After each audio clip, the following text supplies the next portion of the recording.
আসসালামু আলাইকুম। Dakshin Banasree model high school and কলেজের সহকারী শিক্ষিকা জামিলা আহমেদ বলছি। অনলাইন ক্লাসে শিক্ষার্থীদের সাদর আমন্ত্রণ জানাচ্ছি।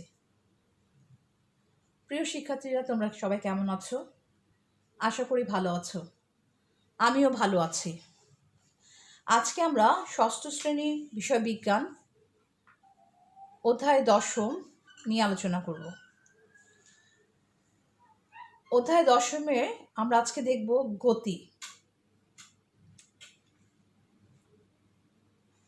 আশা করি তোমরা তোমাদের বোর্ড কর্তৃক নির্ধারিত যে বইটি আছে বিজ্ঞান বই, সেটি সবাই খুলে বসেছ।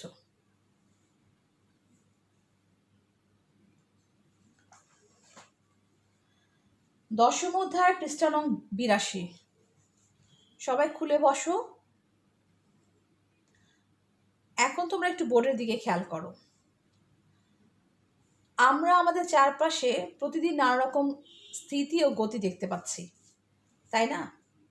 বাড়িঘর, দালান কোঠা, রাস্তার ল্যাম্পপোস্ট, রাস্তার পাশের গাছ সবই সময় দাঁড়িয়ে আছে। এরা কি? এরা সবাই কি আছে? স্থিতি আছে বা স্থির, তাই না? বাড়িঘর, রাস্তাঘাট, ল্যাম্পপোস্ট এগুলো কি সবই স্থির না? গাছপালা এগুলো সবই স্থির অবস্থায় থাকে, তো এগুলো হচ্ছে স্থিতিতে আছে বা স্থির। আবার দেখো, চলমান বাস, চলন্ত গাড়ি, চলন্ত রিক্সা, চলন্ত ট্রেন, এমনকি আমাদের হাঁটা চলা হচ্ছে গতির উদাহরণ। অর্থাৎ কোনো বাস যখন চলছে এবং গাড়ি যখন চলছে, রিক্সাও যখন চলছে এবং ট্রেন যখন চলছে, সেগুলো কি সব চলন্ত অবস্থা থাকে। এমনকি আমরা যে হাঁটা চলা করি সেটার মধ্যে কি থাকে? একটা গতি থাকে। অর্থাৎ চলন্ত সব জিনিসের মধ্যে কি হচ্ছে? এগুলো হলো গতির উদাহরণ। আজকে আমরা পাঠ 1 ও 2 দেখব স্থিতি ও গতি। ঠিক আছে, সবাই একটু খেয়াল করো বোর্ডের দিকে। স্থিতি ও গতি বলতে আমরা কি বুঝি? ঠিক আছে, এখন দেখো, মনে করো তুমি রাস্তার একপাশে বাস স্ট্যান্ডে দাঁড়িয়ে আছো। রাস্তার গাছপালা, ঘর বাড়ি, রাস্তার ল্যাম্পপোস্ট, বাস স্টপ সবই স্থির আছে। আমি যদি রাস্তার একটা পাশে বাস স্ট্যান্ডে দাঁড়িয়ে থাকি, অনেক সময় আমরা বাস স্ট্যান্ডে দাঁড়াই না বাসের জন্য, তখন কি হয়? রাস্তার যে গাছপালা থাকে, ঘর বাড়ি থাকে, ল্যাম্পপোস্ট, বাস স্টপ সবই কি আছে? স্থির অবস্থা রয়েছে, তাই না? কেন বলতে পারবে এটা? কারণ হচ্ছে এসব বস্তু তোমার সাপেক্ষে সময়ের অবস্থানের সাথে পরিবর্তন করছে না। অর্থাৎ আমি যে সময় দাঁড়িয়ে আছি, আমার অবস্থা এবং সময়ের সাপেক্ষে কি হচ্ছে? বস্তুগুলো কি হচ্ছে? তার অবস্থান পরিবর্তন করছে না, স্থির অবস্থা আছে। সুতরাং আমরা কি বলতে পারি? আমরা স্থিতি বলতে তাহলে কি বলতে পারি? সময়ের সাথে পর্যবেক্ষকের সাপেক্ষে কোনো বস্তুর অবস্থান পরিবর্তন না করা হলো স্থিতি। অর্থাৎ সময়ের সাথে পর্যবেক্ষকের সাপেক্ষে কোনো বস্তুর অবস্থান পরিবর্তন না করা হলো স্থিতি। তার মানে বোঝা গেছে যে সময়ের সাথে সাথে পর্যবেক্ষকের সাপেক্ষে কি হয়? কোনো বস্তু যদি অবস্থানের পরিবর্তন না হয়, সেটা হচ্ছে কি? স্থিতি। এখন ধরো তোমার হাতে একটা কাজ তৈরি, আমি যে স্টিকটা দেখো নাড়াচ্ছি, শিক্ষার্থীটা খেয়াল করো তো, আমার হাতে স্টিকটা নাড়াচ্ছি। ঠিক একইভাবে যদি একটা কাজ তুমি দেখো, তোমার হাতে ধরা কলমটিকে এদিক ওদিক নাড়াতে থাকো, আশেপাশে সকল বস্তুর সাপেক্ষে কলমের অবস্থানে পরিবর্তন ঘটছে। কলমের আশেপাশে প্রত্যেকটি বস্তু থেকে কলমের দূরত্ব ও দিক ক্রমাগত পরিবর্তিত হচ্ছে। অর্থাৎ ধরো এটা একটা কলম, এখন এটাকে আমি নাড়াচ্ছি, ঠিক আছে, যে নাড়াচ্ছে, দেখেছো? তার মানে কি হচ্ছে? আশেপাশে যে বস্তুগুলো আছে, এই বোর্ডটা আছে, এই সামনে আমার যে শিট আছে, তার অবস্থার প্রেক্ষিতে কি হচ্ছে? এটা কি হচ্ছে? এটা অবস্থান পরিবর্তন করছে না, আমার স্টিকটার অবস্থান পরিবর্তন করছে। ঠিক একইভাবে তুমি যদি একটা কলম নাড়াও, তাহলে কি হবে? অন্য অন্য তোমার আশেপাশে যে বস্তুগুলো আছে তার সাপেক্ষে কি হবে? কলমটা পরিবর্তন ঘটছে এবং প্রত্যেকটা বস্তু থেকে কলমের দূরত্ব এবং কি হচ্ছে? দিক, এই যে একবারই দিকে হচ্ছে আর একবারই, তার মানে দিকও আমার পরিবর্তন হচ্ছে। তার মানে প্রত্যেকটি বস্তু, তাহলে কি হচ্ছে? সময়ের সাথে কলমটির কি হচ্ছে? অবস্থানে পরিবর্তন হচ্ছে। তার মানে কলমটার কি হচ্ছে? অবস্থানে পরিবর্তন হচ্ছে। সময়ের সাথে সাথে কলমটি অবস্থানে পরিবর্তন হচ্ছে, পারিপার্শ্বিক সাপেক্ষে কলমটি গতিশীল। অর্থাৎ চারপাশে যে অবস্থা আছে সে অবস্থার সাপেক্ষে কি কলমটি গতিশীল। সুতরাং কোনো বস্তু যদি পর্যবেক্ষকের সাপেক্ষে অবস্থার পরিবর্তন করে, তখন বস্তুটিকে গতিশীল বলা হয় এবং বস্তুর এই অবস্থাকে বলা হয় গতি। অর্থাৎ কোনো বস্তু যদি পর্যবেক্ষকের সাপেক্ষে অবস্থার পরিবর্তন করে তখন বস্তুটি কি হয়, গতিশীল বলা হয় বস্তুটাকে। অর্থাৎ এই যে আমি স্টিকটা নাড়াচ্ছি, এটাকে আমি যে পর্যবেক্ষণ করছি, সাপেক্ষে কি হচ্ছে, এর অবস্থান পরিবর্তন করছে, তাহলে এই বস্তুটা কি হচ্ছে, স্টিকটা হচ্ছে কি গতিশীল বলা হচ্ছে। আর এই গতিশীল অবস্থাটাকে বলা হচ্ছে বস্তুর, আমার স্টিকের এই অবস্থাটাকে কি বলা হচ্ছে, গতি বলা হচ্ছে। তার মানে তাহলে আমরা গতি কাকে বলছি বুঝতে পারছি। কোনো বস্তু যদি পর্যবেক্ষকের সাপেক্ষে অবস্থান পরিবর্তন করে তখন বস্তুটিকে গতিশীল বলা হয়, এবং বস্তুর এই অবস্থাকে বলা হচ্ছে কি গতি। আচ্ছা, পার্ট 2 আমরা আজকে দেখব স্থিতি, গতি, আপেক্ষিক। স্থিতি এবং গতিটা কি আপেক্ষিক। দেখো, এই মহাবিশ্বের কোনো বস্তুই পরম স্থিতি বা পরম গতিতে থাকতে পারে না। অর্থাৎ এই মহাবিশ্বের কোনো বস্তু কি পরম স্থিতিতে বা পরম গতিতে থাকতে পারে না। স্থিতি বা গতি কথা দুটি সম্পূর্ণ আপেক্ষিক, ঠিক আছে। স্থিতি বা গতি কথাটা কি সম্পূর্ণ দুটি হচ্ছে কি আপেক্ষিক, নির্ভর করে কে পর্যবেক্ষক তার উপর। অর্থাৎ এই দুটোই নির্ভর করছে এটাকে কে পর্যবেক্ষণ করছে তার উপর। অর্থাৎ আমি যদি পর্যবেক্ষণ করি আমার উপর নির্ভর করছে স্থিতি বা গতিটা, মানে কি, ঠিক আছে, কোনটা স্থিতি কোনটা গতি সেটা আমার পর্যবেক্ষণের উপর নির্ভর করছে। কোনো বস্তু কোনো পর্যবেক্ষকের তুলনায় গতিশীল হলেও অন্য পর্যবেক্ষকের তুলনায় স্থির থাকতে পারে। এখন কোনো বস্তু কোনো পর্যবেক্ষকের তুলনায়, অর্থাৎ আমি একজন পর্যবেক্ষক, এখন আমি একটা অবস্থা আছে, এখন আমার তুলনায় কি হতে পারে, আমি যদি একটা বস্তু দেখি সেটা কখনো আমার কাছে গতিশীলও হতে পারে, আবার অন্য পর্যবেক্ষকের তুলনায় সেটা স্থিরও থাকতে পারে। সুতরাং স্থিতি বা গতি পরিমাপের আগে ঠিক করে নিতে হবে কার সাপেক্ষে স্থিতি বা গতি পরিমাপ করা হবে। অর্থাৎ স্থিতি বা গতি পরিমাপের আগে ঠিক করতে হবে কার সাপেক্ষে স্থিতি বা গতি পরিমাপ করা হবে। তোমাদের বইয়ে একটা উদাহরণ আছে, দেখো সবাই, 84 নম্বর পৃষ্ঠা। ধরো একটা বাস স্ট্যান্ডে তুমি দাঁড়িয়ে আছো, বাস স্ট্যান্ডে তুমি যদি দাঁড়িয়ে থাকো, একটা বাস যদি যেতে থাকে তখন কি হবে, চলন্ত বাসটা, তুমি যখন দাঁড়িয়ে আছো তোমার কাছে কি মনে হবে, চলন্ত বাসটা কি হচ্ছে, অবশ্যই সেটা গতিশীল। আবার বাসের মধ্যে যে যাত্রী আছে, তুমি দাঁড়িয়ে আছো, সাথে একটা গাছও আছে, তোমার সে যাত্রীর কাছে কি মনে হবে, যে তোমাকে মনে হবে কি, তোমাকে মনে হবে এবং গাছটাকে কি মনে হবে, গতিশীল। কারণ ওই তোমার পর্যবেক্ষকের সাপেক্ষে কি মনে হচ্ছে, ওই বাসটাকে এবং যাত্রীকে মনে হচ্ছে গতিশীল। আবার সেই যাত্রী যদি বাসে থাকে তখন কি হবে, তোমাকে যখন বাসটা তোমাকে ক্রস করে চলে যাবে এবং গাছটাকে ক্রস করে চলে যাবে, তখন সে ব্যক্তির কাছে, চলন্ত বাসের ব্যক্তির কাছে সেই গাছ এবং তোমাকে কি মনে হবে, তোমাকে ছেড়ে চলে যাচ্ছে যখন বাসটা তোমাকে ক্রস করছে, তখন কি হবে, সেটা তোমাদেরকে ওই গাছটাকে কি মনে করবে, সে ব্যক্তি গতিশীল মনে করবে। তার মানে এই যে এখন কথাটা বলছে যে পর্যবেক্ষকের তুলনায় কোনো বস্তু স্থির থাকতে পারে, আবার অন্য কোনো পর্যবেক্ষকের তুলনায় গতিশীলও হতে পারে। অর্থাৎ এখানে সুতরাং স্থিতি বা গতি পরিমাপের আগে ঠিক করতে হবে কার সাপেক্ষে স্থিতি বা গতি পরিমাপ করা হবে। এখন দেখো বিষয়টা আসছে প্রসঙ্গ কাঠামো।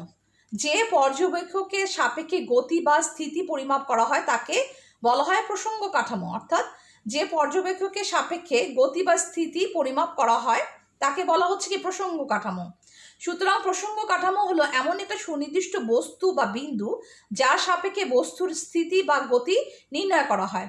অর্থাৎ প্রসঙ্গ কাঠামো হচ্ছে একটা সুনির্দিষ্ট বস্তু বা বিন্দু যার সাপেক্ষে কি হবে, বস্তুর স্থিতি বা গতি নির্ণয় করা হবে। প্রসঙ্গ কাঠামো হতে পারে যে কোনো বস্তু, যে কোনো ব্যক্তি, যে কোনো স্থান।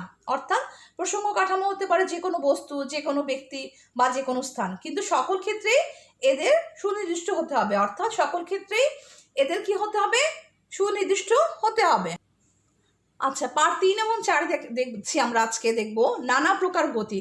গতিকে বিভিন্নভাবে শ্রেণীকরণ করা যেতে পারে, যেমন চলন গতি 1, ক হচ্ছে চলন গতি, খ ঘূর্ণায়ন গতি, গ জটিল গতি, ঘ পর্যাবৃত্ত গতি, উম হচ্ছে স্পন্দন গতি বা দোলন গতি। আজকে আমরা দেখব হচ্ছে চলন গতি। মনে করো একটা বাক্স কাঠের মেঝের উপর দিয়ে ঠেলে নিয়ে যাওয়া হচ্ছে। এই চিত্রটা সবাই খেয়াল করো, সবাই আমার বোর্ডের দিকে চিত্রটা খেয়াল করো শিক্ষার্থীরা।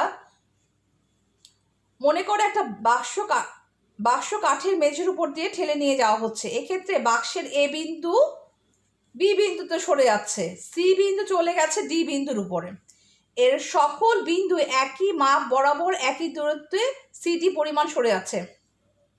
অর্থাৎ এটাকে আমি যদি মানে ঠেলি, তার মানে ঠেলা দেওয়া হচ্ছে, তখন কি হচ্ছে, এটা কি হচ্ছে বি বিন্দুতে চলে যাচ্ছে আর সিটা ডি বিন্দুতে চলে যাচ্ছে। তারপরে এগুলো হচ্ছে সবাই কি হচ্ছে, এর সকল বিন্দুই কিন্তু একটা একই মাপ বরাবর, অর্থাৎ একটা নির্দিষ্ট মাপ বরাবরই কি হচ্ছে একই দূরত্ব সিডি পরিমাণ, মানে সিডি পরিমাণ সরে যাচ্ছে। মানে এক এ বক্সটা আর এই বক্সটা এ বিন্দু হচ্ছে সি বিন্দু বি বিন্দুতে চলে যাচ্ছে, সি বিন্দুটা কি হচ্ছে ডি বিন্দুতে চলে যাচ্ছে। তার ফলে এরা সবাই কি করছে, এরা সকলে কি হচ্ছে একই মাপ বরাবর একই দূরত্ব সিডি পরিমাণ সরে যাচ্ছে মাপটা, এবং এদের দূরত্বটা একই পরিমাণ থাকছে। তার মানে এটা হচ্ছে চলন গতির উদাহরণ। তাহলে আমরা চলন গতি বলতে কি বুঝি? দেখো, চলন গতি হলো সেই গতি যেখানে কোনো বস্তু এমনভাবে চলে যে সকল কণা বা বিন্দু একই সময় একই দিকে সমান দূরত্ব অতিক্রম করে। অর্থাৎ সময় এবং এই যে ডিস্টেন্সটা, এটা এইখান থেকে এখানে এতটুকু ডিস্টেন্সটাও কি হয়, একই দূরত্বটা তারা অতিক্রম করে, এবং সকল কণা বা বিন্দু কি করে, একই সময় একই সমান দূরত্ব অতিক্রম করে। তাহলে বোঝা গেছে। আবার চলন গতিকে দুভাবে ভাগ করা হচ্ছে, একটা হচ্ছে সরল গতি, দুই হচ্ছে বক্র গতি। আচ্ছা, পার্ট 5-এ দেখব ঘূর্ণায়ন গতি। সিলিং ফ্যানের গতি লক্ষ্য করো। তোমাদের বাসায় নিশ্চয় সিলিং ফ্যান সবার বাসায় আছে, আমাদের স্কুলে আছে। সিলিং ফ্যানের গতিটা লক্ষ্য করো। এখানে ঘূর্ণায়মান বৈদ্যুতিক পাখার ব্লেডের ঘূর্ণায়নের ফলে ক রেফ বিন্দুতে, এই যে দেখো ক বিন্দু ক রেফ বিন্দুতে, খ বিন্দুটা খ রেফ বিন্দুতে, গ বিন্দুটা ঘ রেফ বিন্দুতে কি হচ্ছে, স্থানান্তরিত হচ্ছে। অর্থাৎ এটা ঘুরে ঘুরে এটা এক একটা বিন্দুতে সরে সরে স্থানান্তরিত হচ্ছে। পাখার সকল বিন্দু একই পথে চলেনি, এগুলো সব বিন্দু কিন্তু একই পথে চলেনি, কিন্তু প্রতিটি বিন্দুর পাখার কেন্দ্রের চারদিকে ভিন্ন ভিন্ন ব্যাসার্ধের বৃত্তাকারে পথে চলছে। এগুলো বিন্দুগুলো কিন্তু একই পথে চলেনি, কিন্তু প্রতিটা বিন্দুর কি কেন্দ্রটা কি একই, তাই না? কেন্দ্রের চারদিকে কি হচ্ছে, এটা ভিন্ন ভিন্ন ব্যাসার্ধে এটা কি করছে, বৃত্তাকারে, এই যে বৃত্তাকারে হচ্ছে কি চলছে। আর পাখার এই গতি হচ্ছে ঘূর্ণায়ন গতির উদাহরণ। অর্থাৎ পাখার সকল বিন্দু কি হয়, বিন্দুগুলো কি একভাবে এক পথে চলছে না, কিন্তু এদের কেন্দ্রটা হচ্ছে একই, কিন্তু এই প্রতিটা বিন্দু কি হচ্ছে কেন্দ্রের চারদিকে, অর্থাৎ কেন্দ্রটা এক হতে চারদিকে এটা ভিন্ন ভিন্ন, এটা ব্যাসার্ধে বৃত্তাকারে এভাবে বৃত্তের মতো করে এটা কি হচ্ছে ঘুরছে। আর এটাই হচ্ছে ঘূর্ণন গতির উদাহরণ। এখন আমরা পার্ট 6 দিব ঘূর্ণন চলন গতি বা জটিল গতি। সাইকেলের চাকা ঘুরতে ঘুরতে অগ্রসর হয় বা পথ চলে। এই গতির যেমন ঘূর্ণন আছে তেমন চলন আছে। এই গতিকে ঘূর্ণন চলন গতি বা জটিল গতি বলা হয়। আমরা দেখি না সাইকেলের চাকা ঘুরতে ঘুরতে অগ্রসর হয়, একটা নির্দিষ্ট মানে দূরত্ব অতিক্রম করে, এবং এটার মধ্যে একটা গতি থাকে, ঠিক আছে?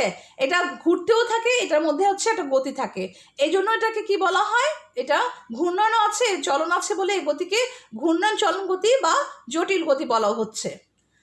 এখন দেখো পার্ট 7 হচ্ছে পর্যাবৃত্ত গতি। ঘড়ির কাঁটার সেকেন্ডের কাঁটাটি প্রতি মিনিটে একবার এর কেন্দ্রে বিন্দুর চারদিকে ঘুরে আসে।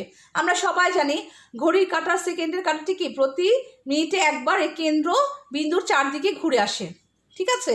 কাঁটাটি বরাবর একটি পথে ঘুরছে, মানে কাঁটাটা কি হয়, ঘড়ি কাঁটা সবসময় একদিকে ঘুরতে থাকে না, একটা নির্দিষ্ট পথে কি হচ্ছে ঘুরছে। তার ফলে কি হচ্ছে, গতিটা কি হচ্ছে পুনরাবৃত্তি হচ্ছে, বারবার একইভাবে চলার্থে কি হচ্ছে পুনরাবৃত্তি হচ্ছে। সুতরাং কোনো গতিশীল বস্তু যদি একই পথ বারবার অতিক্রম করে তাহলে সে গতিকে পর্যাবৃত্ত গতি বলা হয়। অর্থাৎ একইভাবে কোনো গতিশীল বস্তু যদি একই পথে বারবার অতিক্রম করে তাহলে সেই গতিকে আমরা কি বলছি, পর্যাবৃত্ত গতি বলছি। পার্ট 8-এ দেখবো হচ্ছে দোলন বা স্পন্দন গতি। আচ্ছা, আমরা একটি প্লাস্টিক রুলার নিয়ে একটি টেবিলের এক প্রান্তে এমনভাবে রাখি যাতে বিশেষ কিছুটা অংশ অর্ধেকটা টেবিলের বাইরে থাকে। আমরা এটা পরীক্ষাটা সহজে একটা করতে পারি। একটা টেবিলের মধ্যে একটা প্লাস্টিকের রুলার এমনভাবে রাখবো যে অর্ধেকটা বের হয়ে আছে টেবিলের বাইরে। এখন এবার এক হাত দিয়ে টেবিলের উপর রুলারের অংশটি দৃঢ়ভাবে চেপে ধরি যাতে করে নড়ে চড়ে না যায়। অর্থাৎ যে অংশটুকু আমার হচ্ছে টেবিলের মধ্যে থাকবে সেটাকে আমি শক্ত করে ধরবো, যেটা নড়ে চড়ে না যায়, নির্দিষ্ট স্থান থেকে স্থির থাকে। অর্থাৎ এটা যেখানে আমি বসেছি সেখানে স্থির থাকে। অপর হাত দিয়ে রুলারের বাইরের অংশটি নিচের দিকে টেনে সামান্য নামিয়ে দাও। আর বাইরে যে রুলারটা আছে, ধরো এই যে এটা একটা কথা, টেবিলের মধ্যে এটা একটা রুলার আমি রেখে দিয়েছি, রুলারের অর্ধেকটা বাইরে। এখন এই বাইরের অংশটাকে কি করব, আমি সামান্য নিচের দিকে যদি আমি এরকম করে ছেড়ে দিই, টেনে ছেড়ে দিই, তাহলে কি হবে, এই যে চিত্রটা আছে তোমরা 10.9 দোলন গতির যে চিত্রটা আছে তোমরা একটু খেয়াল করো। শিক্ষার্থীরা বই দেখো, তোমাদের হলো 87 নম্বর পৃষ্ঠাে আছে, পার্ট 8-এ। আর তাহলে ছবিটা খেয়াল করো। তাহলে এই যে একটা টেবিলের মধ্যে রুলারটা রেখে কি করেছি, একটু টেনে দিয়েছে, টেনে দেওয়ার ফলে কি হচ্ছে, এই বাইরের অংশটা আমি দেওয়ার ফলে কি হচ্ছে, রুলারের বাইরের অংশটা কি হচ্ছে, উপরে নিচে ওঠানামা করছে, যে উপরে নিচে ওঠানামা করছে। এর ফলে কি হচ্ছে, এর ফলে যে এক ধরনের গতির সৃষ্টি হচ্ছে, সেটা হচ্ছে কি, দোলন গতি। অর্থাৎ সুতরাং দোলন গতি বা স্পন্দন গতি হলো সেই গতি যেখানে কোনো বস্তু একটি অবস্থানের অগ্র পশ্চাৎ চলে বা গতিশীল। অর্থাৎ অগ্র পশ্চাৎ মানে কি, সামনে পিছে। অর্থাৎ এটা হচ্ছে সেই গতি যে কোনো একটা বস্তু, অর্থাৎ এই বস্তুটা কি, স্কেলটা, এটা একটা অবস্থানে আছে, অবস্থানের প্রেক্ষিতে কি হচ্ছে, এটা সামনে পিছে চলছে বা গতিশীল। ঠিক আছে, এটাই হচ্ছে দোলন বা স্পন্দন গতি। দেয়াল ঘড়ির দোলকের গতি দোলন গতি। দেয়াল ঘড়ির মধ্যে আমাদের দোলক থাকে না, এরকম করে দেখো বাচ্চা মানে স্টুডেন্টরা খেয়াল করো যে এরকম করে নড়তে থাকে। অনেক সময় আমরা দেখি এরকম করে একটা দোলন থাকে, দোলনটা এরকম করে নড়তে থাকে। ঠিক আছে, সেটা হচ্ছে তোমরা লম্বা ঝুলানো মানে পেন্ডুলাম বলি আমরা যেটাকে, সেটা হচ্ছে দোলন গতির উদাহরণ। তাহলে আমরা আজকে গতি চ্যাপ্টারটা খুবই সহজ, এবং আমরা আজকে দেখলাম যে স্থিতি কি, গতি কি, এবং গতিকে হচ্ছে নানা প্রকার গতি আছে, সেই গতিগুলো আমরা আজকে দেখলাম, সেই গতিগুলোর উদাহরণগুলো দেখলাম। আশা করি আমার আজকের এই পড়া তোমাদের কারো বুঝতে অসুবিধা হয়নি। আর যদি কোথাও কোনো বুঝতে অসুবিধা হয় তাহলে তোমরা আমাকে ইনবক্সে জানিয়ে দিবে। সবাই বাসায় মনোযোগ দিয়ে পড়াশোনা করবে। সবাই ভালো থাকো, সুস্থ থাকো। নেক্সটে আমার ক্লাস অনলাইনে আমার সাথে তোমরা ক্লাস করবে এবং থাকবে। আজকে আমার সাথে ক্লাস করার জন্য তোমাদের সবাইকে ধন্যবাদ।